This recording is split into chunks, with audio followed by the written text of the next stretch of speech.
Some breaking news from the United States for you now. A powerful earthquake has been detected off the coast of California. California's ground shivered first, then with growing audacity it cracked. The chasm opened along the San Andreas Fault, a jagged wound cutting across towns, deserts, hillsides, the earth itself tearing open as though protesting centuries of tension. The crack grew in daylight, shifting from hairline fractures to yawning gashes across asphalt and dry soil. It cut roads, ruptured pipelines, rent open valleys, and soured the skies with dust and trembling reverberations from deep within the crust. The fault, long known to scientists as a sleeping giant, had awakened, and the consequences forced the United States to take the unthinkable step of shutting down California. Before we start, smash the like and subscribe buttons for more updates. From Sacramento to San Diego, authorities moved swiftly. Interstate highways were blocked, border crossings sealed, and flights grounded. The Golden Gate Bridge was closed to traffic and pedestrians, and major arteries like the I-5 and Highway 101 were declared unsafe, severed by ground fissures, or undermined by shifting earth. National Guard units mobilized to enforce closures. Checkpoints sprung up at every major ingress and egress point. The state, in effect, was quarantined, not from disease, but from the very planet beneath it. Seismic sensors across the state lit up in red. Instruments that had lain dormant for decades were suddenly screaming alerts. Intense tremor swarms, afterslip phenomena, and soil liquefaction spreading outward from the main fracture line. Geologists observed that segments of the fault were creeping, sliding gradually in intervals, sending aftershocks in minute pulses across the region. Some of those pulses triggered secondary ruptures on adjacent faults. The Garlock, the Hayward, the Calaveras. The fault network seemed to wake together, a brittle lattice cracking at its joints. In cities like Los Angeles and San Francisco, the ground lurched violently. Tall buildings swayed, glass shattered, and foundations settled unevenly. Emergency sirens wailed through streets. Power substations flickered and went dark in many districts. Water mains fractured, sending geysers of water into the air and leaving entire neighborhoods without potable water. Communications lines went dead in swaths, and cell towers buckled. The sense of a slow-motion apocalypse settled across late afternoon skies. Across rural stretches, fields split open, farm fences tumbled into the fissures, and livestock vanished into crevices.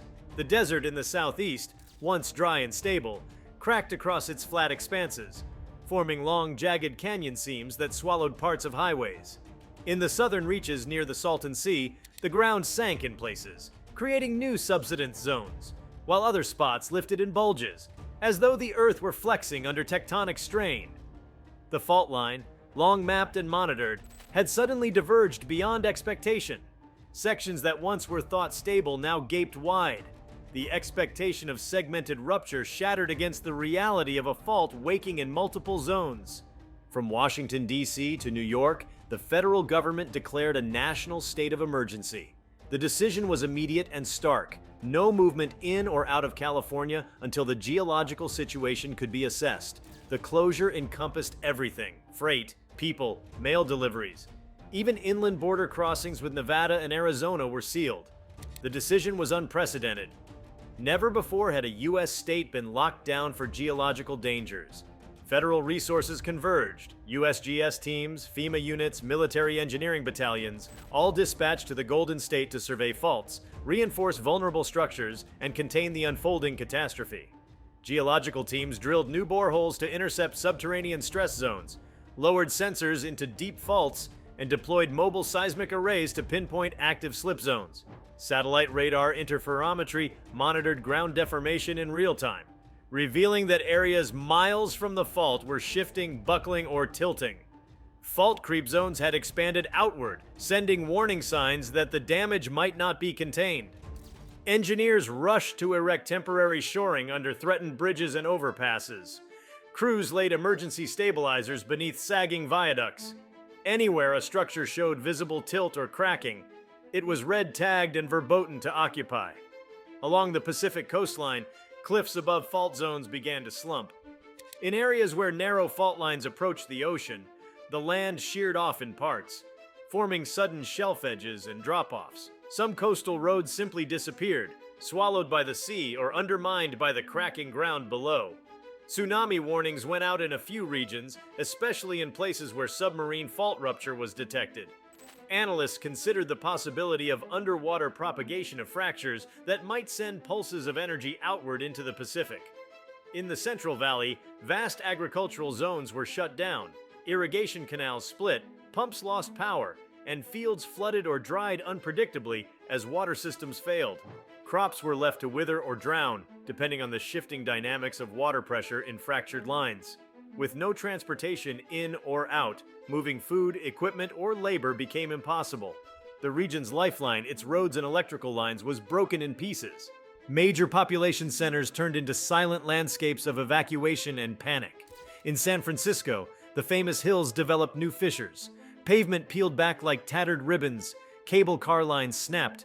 In the Los Angeles basin, freeway overpasses sagged, collapsing in some segments. The Hollywood Hills fractured. Hillside homes slid in places where the terrain fractured underneath. In the Inland Empire, communities perched precariously on slopes felt the earth twist beneath them and evacuated en masse. Hospitals in quake-impacted zones went into immediate triage mode, prioritizing structural safety over normal operations. Many were forced to shut wings or evacuate staff. Lifelines, electricity, water, gas, were cut to prevent fires or explosions. Some clinics functioned only on backup systems, but those too proved vulnerable as fuel lines and road connections failed. As the federal government enforced the shutdown, a question loomed: how long could California remain sealed off? The state's economy was among the largest in the world. Millions of people worked, moved goods, shipped electronics, agriculture, and high-tech components. Shutting it down instantly frozen global supply chains. Ports like Los Angeles, Long Beach, Oakland, San Diego, all critical hubs went dark. Cargo ships were ordered to anchor offshore. Rail lines into the state halted. Air travelers en route were diverted. The ripple effect struck national logistics, trade, and commerce like a shockwave. At the same time, the government had to balance security with humanitarian needs. How to allow essential movement, food, medicine, emergency supplies, into and within the state without risking further instability. Military convoys were on standby, but ground routes were uncertain. Decisions about where to open virtual corridors were fraught. Each new route had to be assessed for its exposure to aftershocks or hidden ground ruptures. The simplest supply line could become a death trap if it crossed shifting terrain. Behind the scenes in Washington, debates raged. Should the state quarantine be extended indefinitely? What criteria would determine reopening? How could citizens be evacuated or relocated if necessary? How many people could be kept inside without risking chaos? The crisis demanded not just geoscience solutions, but governance under pressure. Every plan had to factor in shifting fault lines below, not merely roads and buildings above. Geologists projected that this fault rupture might not be done. The opening crack could continue to propagate northward or southward. Some feared it might cross rupture barriers and jump onto adjacent fault systems, expanding the zone of destruction. The possibility of a cascade, one fault feeding energy into another, loomed large in seismic models. If so, the shutdown might have to expand beyond California. Perhaps Oregon, Nevada, Arizona might find themselves subject to restrictions, depending on stress transfers along fault lines. The seismic energy release was enormous. Tremor waves broadcast outward far beyond California, detected as faint shudders in Arizona, Nevada, Utah, even reaching parts of the Pacific Northwest. Agencies at the U.S. Geological Survey scrambled to recalibrate seismic hazard maps, reclassify fault slip potentials, and update projections for aftershock zones. The event redefined what was thought possible in fault behavior. The social tension was palpable. Citizens trapped inside isolation zones felt panic, urging authorities to restore access. Others tried to escape via clandestine routes, only to be turned back by National Guard roadblocks or crumbling highways. Some regions declared curfews. Civil order became a concern in zones isolated from supplies. Simultaneously, emergency shelters were established away from fault zones, in inland and less risky parts of the state. Media coverage pulsated with updates, though technical details often surpassed public understanding. Every crack, every tremor, every measurement of ground tilt became a headline.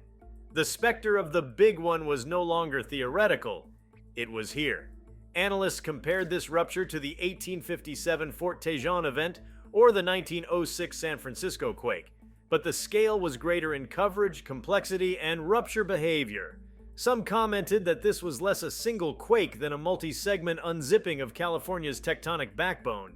Scientists emphasized one fact: the fault's behavior in the hours and days after its initial rupture would determine much of the crisis. If stress transferred rapidly, new ruptures might cascade further. If the fault relented and stabilized, that would allow for a narrowing of the shutdown window. Either way, the fragile balance between action and restraint weighed heavily on decision makers. Already the strain was affecting infrastructures far beyond the immediate fault. High-voltage transmission lines crossing vulnerable zones were moved offline to prevent short circuits. Transformers were isolated. Some dams were re-evaluated. If ground movement altered Earth under a reservoir, structural integrity could be threatened. Engineers monitored water pressure and stress at dam abutments, ready to dewater reservoirs if instability was detected. In some places, reservoirs were partially drained as a precaution. Across the Pacific, geologists in other nations watched with grim interest. The rupture of such a major fault in the U.S. could influence stress fields globally. The U.S. decision to shut down a state for geology sent ripples through international policy. Would countries with similar seismic risks consider preemptive isolation? Would global insurance markets collapse under the shock of a major economy temporarily shuttered? What would markets do when California's output, its high-tech, agriculture, entertainment, tourism, was halted? The psychological impact was massive. People felt the earth beneath them shift. They heard it crack, saw it tear open. For a society rooted in technological control, this rupture reminded them that the planet still holds power. The feeling of being trapped, cut off, destabilized by forces beyond human command unsettled the national psyche. As the ground continued to hum and crack, every passing hour mattered. The rupture zones were still migrating. Engineers monitored for thermal anomalies. Frictional heating along fault planes could ignite underground fires or destabilize rock layers. Slip patches generating significant friction might generate steam from groundwater or cause gas release from subterranean pockets. Such physical phenomena could further weaken rock or destabilize adjacent areas. Meanwhile, key facilities, nuclear power plants, oil refineries, faced acute risk. Plants near fault zones had been shut down preemptively. Reactors were in cold standby. Refineries were isolated. Pipelines feeding into them were severed or depressurized to prevent catastrophic leaks. Fuel supply, already constrained by closed routes, risked collapse. Strategies for rationing or redirecting fuel had to be drawn up quickly, though distribution was compromised by fractured roads and blocked corridors. Technology companies in Silicon Valley, roads cut, power unreliable, communications disrupted, saw servers go offline, data centers fall into partial blackout, and cloud infrastructure degrade. The supply chain for semiconductors, crucial globally, halted midstream. Facilities transporting sensitive wafers could not proceed. Shipping containers sat idle at ports. Some firms activated disaster protocols, others shuttered entirely. The economic consequences reached beyond local boundaries. Stock markets, supply contracts, global production chains felt tremors. The shutdown of California under geological duress became a moment of national existential awareness. The systems of government and infrastructure found themselves in direct confrontation with nature's capacity to erupt without warning. Policies, once theoretical, now demanded implementation.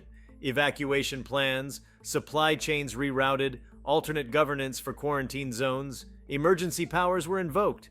The president authorized interstate cooperation, allowing neighboring states to absorb import of stranded Californians, distribute goods, and manage overflow. FEMA temporarily designated alternative command centers in safe states to coordinate relief. The federal government began mapping out conditional corridors, safe routes that might be reopened once seismic activity stabilized. But even those measures relied on the fault's cooperation. Federal judges commanding law in the chaos wrestled with civil rights issues. Could people be held inside a sealed state? How to manage stranded families? What about constitutional rights in an enforced geological quarantine? Legal scholars already mobilized debated whether such seizure of a state's mobility was defensible under emergency powers, but the science left little choice. The overriding mandate was to preserve life, prevent greater catastrophe, and maintain order as best as possible. Scientists and emergency managers worked in a compressed time frame. They needed to map which rupture zones had stabilized, which segments were still active, and which could safely carry traffic. Every corridor reopened carried risk. A road might appear intact, but carry hidden subsurface damage, ready to collapse on passing vehicles. The challenge was to validate safety before reopening, using remote sensing, ground-penetrating radar, portable seismic detection, and robotic crawlers to survey underground stability. As the hours turned into days, the question became whether the state would reopen in dribs and drabs, or remain largely sealed until aftershocks quieted. The initial announcement had been blunt: no entry, no exit, until further notice. But the pressure to reopen was enormous. People needed medical care, food, supplies, transport. The balance between caution and necessity would define every decision going forward.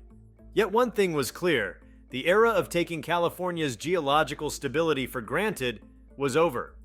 The rupture had rewritten fault maps, shattered assumptions on single-segment fault behavior, and forced the U.S. to confront a new reality: that even modern infrastructure might not survive sudden tectonic rebellion.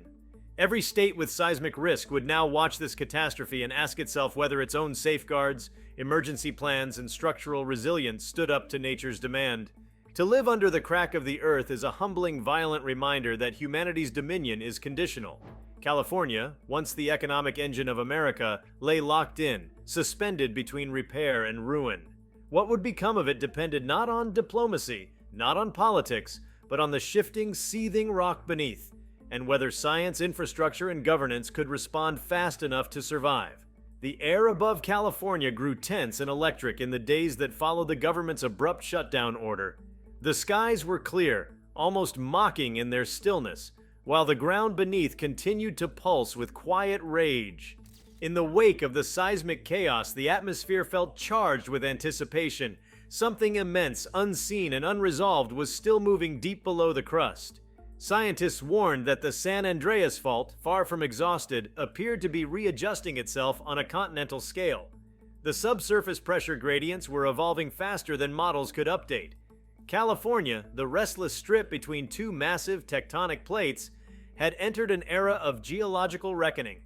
The San Andreas had always been a boundary between the Pacific and North American plates, between past and future, between calm and catastrophe. But now it was something more, a living entity, stretching and cracking as though struggling to shed centuries of confinement. Instruments from seismic arrays painted an unsettling picture of the Earth's anatomy, zones of intense deformation migrating north and south simultaneously, slipping like vertebrae in motion. Ground-based GPS stations across the state showed displacements measurable in inches each hour, a terrifying pace in geological terms. These shifts, normally imperceptible over years, were unfolding in real time. Researchers described what they saw as tectonic breathing, the fault line expanding and contracting as stress waves rebounded through the crust. Entire regions rose or fell by measurable degrees. Towns once level with their surroundings now sat at a slant. Water in reservoirs and canals leaned toward new gradients, flowing sideways in subtle but visible defiance of their engineered routes. Rivers turned murky as sediment poured in from disrupted slopes. The Earth itself was reshaping California's landscape, erasing familiar contours and drawing new ones in dust and fracture. Satellite imagery revealed long, meandering scars across the terrain. What had begun as an isolated rupture now formed a branching network of secondary cracks, some extending dozens of miles into new territory. From above, they looked like claw marks, evidence of the planet's internal fury scraping against its outer skin. The crack patterns were non-linear, unpredictable, defying standard rupture propagation models.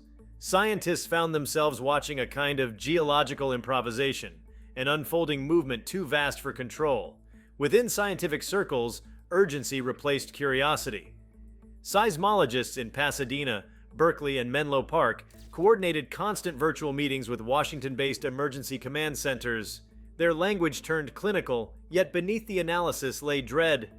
Every new reading, a microtremor here, a velocity change there, suggested the Earth's crust was still reorganizing itself under colossal strain. The phrase "the brink of eruption" began circulating, not as hyperbole but as literal concern. Could subterranean heat or magmatic activity be coupling with the fault slip? Instruments near the Salton Trough recorded unusual gas emissions, carbon dioxide and hydrogen sulfide venting from new fissures. That meant deep pathways had opened, linking surface fractures with the Earth's mantle reservoirs. This wasn't just a tectonic problem. It hinted at a potential magmatic intrusion event where molten rock forces its way upward through weakened crust. California's seismic systems were never designed for that combination, a hybrid of quake and eruption risk. Specialists from volcanic observatories were dispatched to analyze gas ratios, temperature anomalies, and infrared imaging. Drones fitted with spectrometers flew over fault ridges, gathering samples of heat and emissions. The results confirmed elevated thermal gradients across multiple rupture zones, particularly near geothermal fields where crustal thinning was already known. The findings suggested that the fault rupture might be creating direct conduits for deep Earth gases to surface. Meanwhile, the political and logistical response evolved into an exercise in managing the impossible. The United States had shut down one of its most populous, economically vital states. What followed was a monumental coordination challenge involving every federal department, from defense to transportation. The skies above the state were restricted airspace. Drone surveillance replaced human overflight, mapping structural damage with military precision. Interstate trade convoys rerouted hundreds of miles around the closure zone. Fuel shortages in western states began to emerge as a direct result of blocked refineries and terminals. California's ports, among the busiest in the world, became silent silhouettes against the Pacific. Cargo ships idled offshore, forming a metallic horizon of stranded commerce. Containers piled up along empty docks, their contents frozen in bureaucratic limbo. Behind the scenes, economists raced to model the fallout. Each hour of inactivity cost billions. But reopening without certainty risked lives and critical infrastructure. The shutdown wasn't just about physical danger. It was a line drawn between national stability and geological unpredictability. Within the state, communities adjusted to a reality without movement. Neighborhoods once defined by constant traffic grew quiet. The endless roar of cars, planes, and trains fell silent, replaced by the subtle, unnerving hum of the shifting earth. Without the rhythmic flow of modern life, time itself seemed altered. People reported hearing distant, low-frequency rumbles that rose at night, sounds like heavy thunder muffled beneath the ground. Some called it the Earth's heartbeat, others a warning. Scientists confirmed these were micro-seismic signals, deep vibrations that traveled through the crust as it continued to slip and adjust. California's cities adapted to a state of eerie suspension. In Los Angeles, downtown skyscrapers stood like steel monoliths, still upright but uninhabited. The streets below were patrolled by military vehicles and emergency crews. In San Francisco, the iconic skyline shimmered beneath a haze of dust that never seemed to settle. The waterfront piers were deserted, yet the scent of salt and earth filled the air. The city's rhythm had been stilled, frozen at the intersection of civilization and chaos. The scientific community, now operating under federal coordination, focused on understanding the threshold, the point at which the fault's stored energy might translate into a catastrophic rupture. Stress mapping revealed hot spots of compression migrating toward the northern segments. If those zones failed, the rupture could leap into the northern San Andreas, potentially impacting areas as far as Mendocino and Humboldt counties. Each scenario simulated through supercomputers presented equally dire outcomes. What unsettled researchers most was the irregular tempo of seismic activity. Instead of a classic pattern of main shock and aftershocks, the event exhibited bursts of tremor separated by hours of deceptive calm. That pattern indicated complex fault mechanics, sections of the crust locking and unlocking in intervals. Some scientists began comparing it to a seismic orchestra, where each instrument, each fault segment, played its own part in an ongoing discordant symphony. The unpredictability left emergency planners on edge. Communication across the shutdown zone relied on satellite networks after terrestrial systems failed. The absence of stable electricity meant entire regions depended on portable generators and solar rigs hastily deployed by the National Guard. Data centers in Silicon Valley were prioritized for power rationing, not for business continuity, but for maintaining scientific telemetry and emergency coordination. Server halls that once processed tech industry workloads now streamed seismic readings and logistical data for government teams. In the deserts near the fault line, the visual spectacle was surreal. Cracks widened into open trenches, some deep enough to swallow vehicles. Dust clouds lingered above them, glowing orange under the setting sun. In the Mojave, the earth undulated in waves of cracked terrain, with fragments of old roads jutting upward like broken bones. Military engineers constructed makeshift bridges over the widest fissures, though few dared cross them. Even in regions without visible rupture, the ground bulged or subsided subtly, betraying ongoing strain below. As the shutdown persisted, psychological stress rippled across the population. Isolation transformed into introspection, and introspection into fear. Californians who had lived with the distant knowledge of earthquakes now faced a reality where the earth could break again at any moment. Sleep became difficult. Tremor dreams haunted many. In shelters and secure zones, conversations drifted between hope and resignation. People shared stories not of loss, but of suspension. The feeling of life paused mid-motion.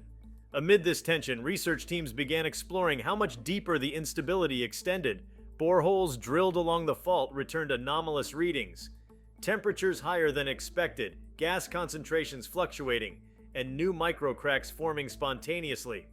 Some sensors failed altogether, crushed by shifting rock. The crust appeared alive, moving in unpredictable rhythms. Instruments meant to measure the event became casualties of it. Outside the state, the rest of the nation watched uneasily. California's shutdown had triggered a chain reaction of logistical crises. Supply routes through Nevada and Arizona strained under redirected traffic. Agricultural exports from other states surged to fill the gap, but markets fluctuated wildly. The energy sector reeled as refineries along California's coast remained idle. Oil prices spiked. In global markets, the ripple effects were immediate. Shipping insurance rates tripled, and investors fled sectors dependent on West Coast operations. The event had transcended geology. It was rewriting the geography of global economics. Diplomatic calls came in from allied nations seeking updates. Japan, Chile, and Italy, countries with their own seismic scars, offered technical assistance.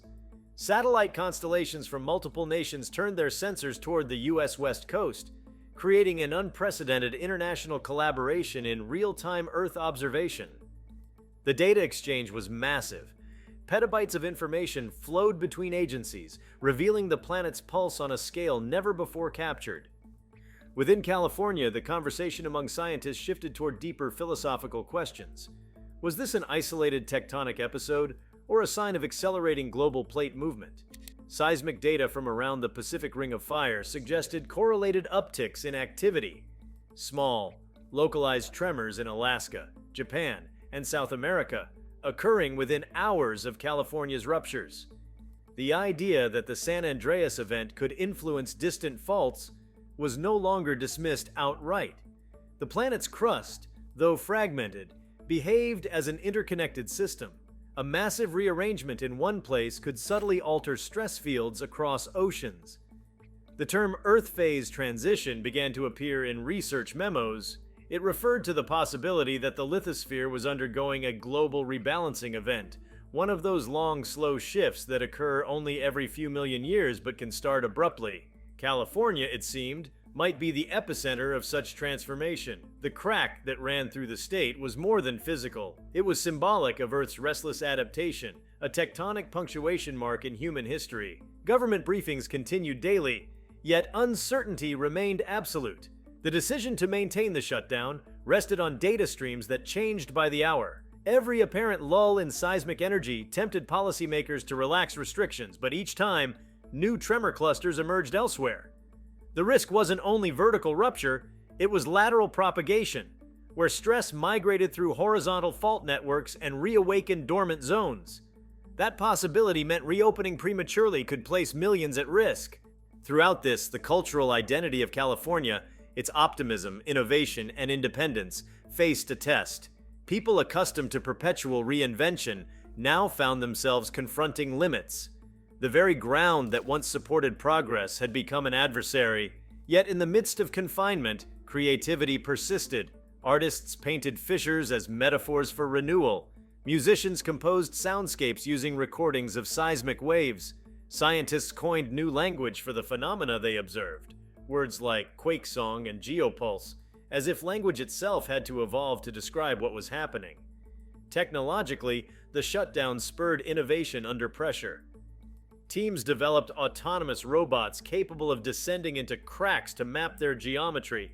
Others built seismic drones that could hover just above the ground and capture infrared and magnetic readings.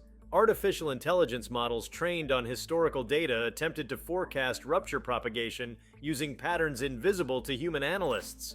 While certainty remained elusive, these technologies represented a leap forward, born directly from crisis.